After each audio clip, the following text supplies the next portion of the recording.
Bom, agora vamos para o próximo movimento. A gente vai ver agora sobre o dadaísmo. E o dadaísmo, ele é o ápice de os artistas tentarem expressar as decepções dele com o fracasso da religião, da ciência e da filosofia, né? Que se mostraram incapazes de evitar a grande destruição que assolava a Europa. E é engraçado porque, para escolher o nome do movimento, o poeta húngaro Tristan Tzara, ele abriu o dicionário aleatoriamente, colocou o dedo aleatoriamente em qualquer lugar, e quando ele olhou para onde apontava o dedo, apontava para a palavra Dada, que numa linguagem infantil francesa significa cavalinho de pau. E tá, mas Dada, o que tem a ver com o movimento de arte? Ele falou, mas se no mundo nada faz sentido, por que o nome do movimento tem que fazer sentido? E acabou ficando dadaísmo. Vem dos estudos de Freud, né? Porque muitos atos praticados pelo homem são automáticos e independentes de um encadeamento de razões lógicas, e aí a gente vai ter obras de arte com proposta de serem produzidas segundo o automatismo psíquico. Automatismo psíquico significa que não houve o uso da razão na produção daquela obra. Então, é como se no automatismo psíquico os elementos fossem selecionados e combinados ao acaso total. E aí o homem tenta, né, se libertar das amarras do pensamento racionalista. Mas aí a gente fica pensando se isso realmente é possível, né? A intenção agora não é plástica, não é fazer o belo, e sim sátira e crítica aos valores tradicionais tão apreciados, mas que são responsáveis pelo caos que a Europa vivia, né? Aqui é um exemplo de um poema dadaísta, né? Do Tristan Tzara.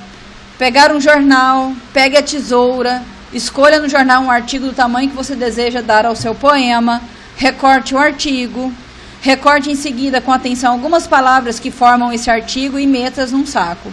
Agite suavemente, tire em seguida cada pedaço um após o outro. Copie conscientemente na ordem que elas vão sendo tiradas do saco. O poema se parecerá com você. Ele um escritor infinitamente original e de uma sensibilidade graciosa, ainda que incompreendida do público.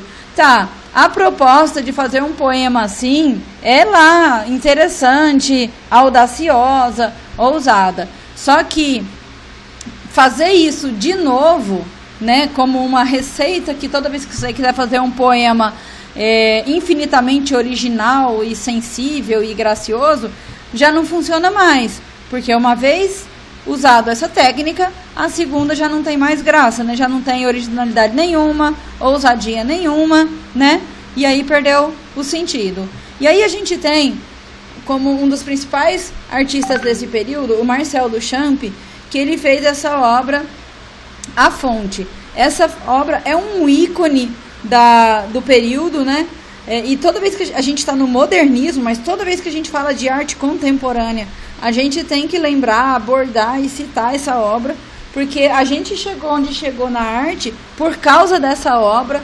O tipo de questionamento que ela estimulou é imensurável e tem um valor gigantesco. Por exemplo, ia ter um salão de arte em Paris, né?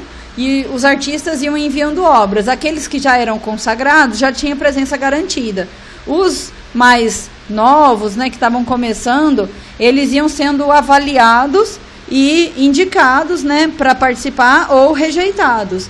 E aqui, no caso, como Marcel Duchamp já era um pintor importante, um artista importante, ele foi aceito. Mas isso provocou um alvoroço, porque as pessoas ficaram com aquilo na mão, sem saber o que fazer, como expor, e por que ele queria colocar esse negócio se não era ele que tinha feito.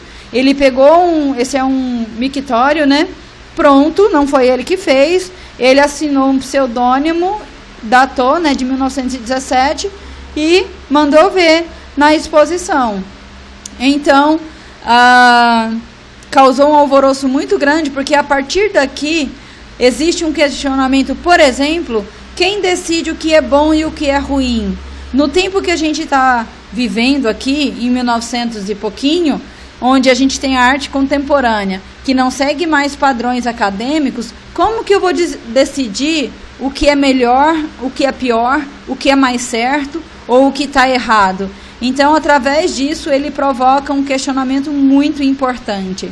Outros exemplos, né? Quando o artista pega um objeto pronto e dá a ele o status de arte, a gente chama de ready-made, que é tipo feito e acabado. É você pegar algo pronto e falar, pronto, isso é arte. E sem interferência nenhuma, né? Simplesmente aproveitando. Aqui a gente tem roda de bicicleta de 1913, porta-garrafas, a mais recente, né?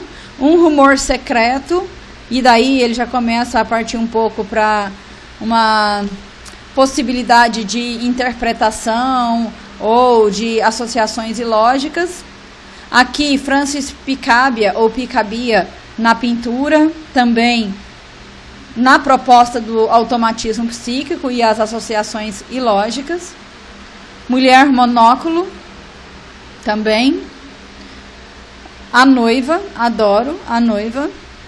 E concluam o que quiserem e o que conseguirem, mas essa obra chama A Noiva. E essa outra aqui que eu não lembro o título dela. Então, são obras com associações ilógicas, quaisquer. O que você quiser colocar na tela tá valendo e não existe certo e errado. Ok, pessoal? Esse é o dadaísmo e agora eu vou gravar o surrealismo para vocês.